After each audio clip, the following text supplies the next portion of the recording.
एक ऊंची पहाड़ी पर जहां से पूरा गांव दिखता था, एक पुरानी हवेली खड़ी थी।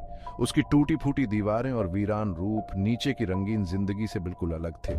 हवेली रहस्य का पहाड़ बनी खड़ी थी, उसकी बंद खिड़कियां जैसे पहरेदार आंखें। प्रकृति ने उसे अपना बनाने की कोशिश शुरू कर दी थी।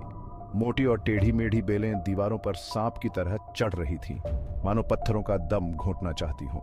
हवेली सिर्फ एक पुरानी इमारत नहीं थी, वो एक डरावनी मौजूदगी थी, एक खामोश पहरेदार जो बिना कुछ कहे गांव पर नजर रखे हुए थी। गांव वाले उसके बारे में धीमी आवाज में बात करते थे, उनकी आवाज में डर और इज्जत दोनों थे। उनके लिए हवेली सिर्फ एक जगह नहीं थी, वो एक शख्सियत थी, एक जिंदा सांस लेने वाली चीज जिससे हर हाल में बचना चाहिए। हवेली की कहानियां चूल्हे की आग के पास फुसफुसाते हुए सुनाई जाती थीं, पीढ़ी दर पीढ़ी डर की अनमोल विरासत की तरह। लोग बताते थे कि अंदर से अजीब रोशनियां निकलती हैं, हवा में बेजुबान फुसफुसाहट सुनाई देती है। कुछ गांव वालों ने तो कसम खाई थी कि उन्होंने खिड़कियों में परछाइयां देखी हैं। उनकी आंखें उस वक्त चौड़ी हो जाती थीं जब वो उन बेवकूफ लोगों के बारे में बताते थे जिन्होंने पुराने लोहे के दरवाजों के पार जाने की हिम्मत की थी। जो लोग किस्मत को चुनौती देते थे और उसकी दीवारों के भीतर एक रात बिताते थे, उन्हें फिर कभी नहीं देखा गया। गांव वालों का मानना था कि हवेली एक ऐसी जगह है जहां जिंदा और मुर्दों के बीच का पर्दा पतला होता है। फिर एक दिन एक अजनबी आया। उसका नाम था विराज, एक जवान आदमी जिसकी आंखों में अजीब सा गुरूर था। विराज, जो विज्ञान और तर्क का आदमी था, उसने गांव वालों की कहानियों का मजाक उड़ाया। उसके लिए हवेली ईंटों और गारे के ढेर से ज्यादा कुछ नहीं थी। उसने उनकी कहानियों को केवल अंधविश्वास बताया, जो बहुत ज्यादा सोचने और लंबी अंधेरी रातों का नतीजा था। वो डर को कमजोरी मानता था, ऐसी चीज जिसे अपनाना नहीं बल्कि जीतना चाहिए। विराज ने हवेली में एक मौका देखा। उसने ये साबित करने का मौका देखा कि तर्क और वजह ही इस दुनिया में जरूरी हथियार हैं। विराज के शक की बात गांव के बुजुर्गों तक पहुंची। उन्होंने उसे हवेली के काले इतिहास के बारे में चेतावनी दी, उससे विनती की कि वो अपने इस मूर्खतापूर्ण विचार पर फिर से विचार करे। उन्होंने उसे उन अनगिनत लोगों के बारे में बताया जो हवेली की चपेट में आकर अपनी जान गंवा बैठे। उन्होंने एक ऐसे अंधेरे के बारे में बताया जो उसके भीतर रहता था, एक ऐसी बुरी ताकत जो डर और शक को खाती है। लेकिन उनकी चेतावनियां बहरे कानों पर पड़ी। विराज अपने अहंकार से भरा हुआ उनके डर को पुष्टि के रूप में देखता था।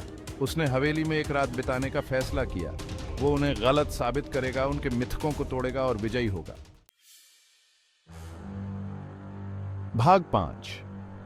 शाम ढलती है। जैसे ही सूरज ढलने लगा, गांव में लंबी डरावनी परछाइयां पड़ने लगी। विराज हवेली की तरफ चल पड़ा। हवा में एक अजीब सी घबराहट फैली हुई थी, भारी और दम घोंटने वाली। वो गांव वालों की निगाहें अपने ऊपर महसूस कर सकता था। उनकी चिंतित निगाहें उसका पीछा करती रहीं जब तक वो पहाड़ी पर चढ़ता रहा। वो अपने साथ सिर्फ एक लालटेन और अपनी ताकत पर अटूट विश्वास लेकर गया था।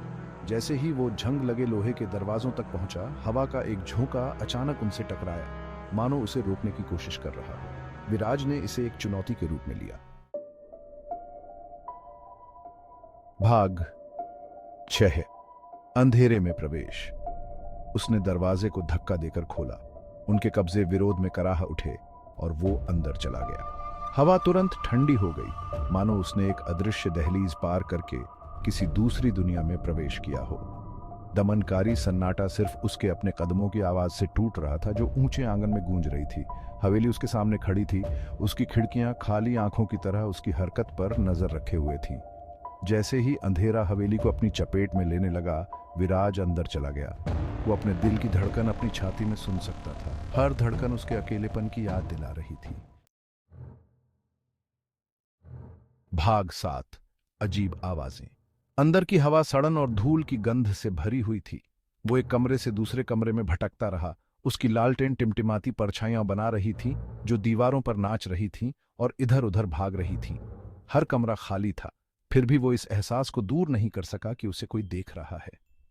उसे आवाजें सुनाई देने लगीं, धीमी फुसफुसाहट जो दीवारों से ही निकलती हुई लग रही थी। उसके ऊपर फर्श के तख्ते चरमरा रहे थे, मानो कोई अनदेखी हस्तियां इधर उधर टहल रही हों।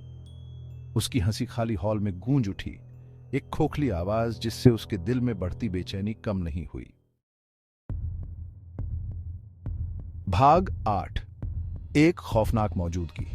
एक ठंडी हवा का झोंका उसे छूकर निकल गया, जिससे वो तेजी से मुड़ा, लेकिन वहां कुछ भी नहीं था। उसने एक मौजूदगी महसूस की, कुछ अनदेखा, जो उसकी लालटेन की रोशनी से बस थोड़ा ही दूर छिपा हुआ था। ये एक ऐसा एहसास था जिससे उसकी रीढ़ की हड्डी में कंपकपी दौड़ गई। उसका संदेह डगमगाने लगा। शक उसके दिमाग में जहरीले सांप की तरह रेंगता हुआ घुस गया। वो आत्मविश्वासी, शक्की इंसान नहीं था। वो एक ऐसा आदमी था जो अज्ञात का सामना कर रहा था। उसकी समझ बिल्कुल खोने वाली थी। डर आदिम और उसे निगलने वाला उसे अपनी चपेट में लेने लगा। भाग 9। गायब। फिर जितनी जल्दी आवाजें शुरू हुई थीं, उतनी ही जल्दी बंद हो गईं। सन्नाटा एक बार फिर छा गया, भारी और दमनकारी। विराज जम गया, उसकी सांस उसके गले में अटक गई।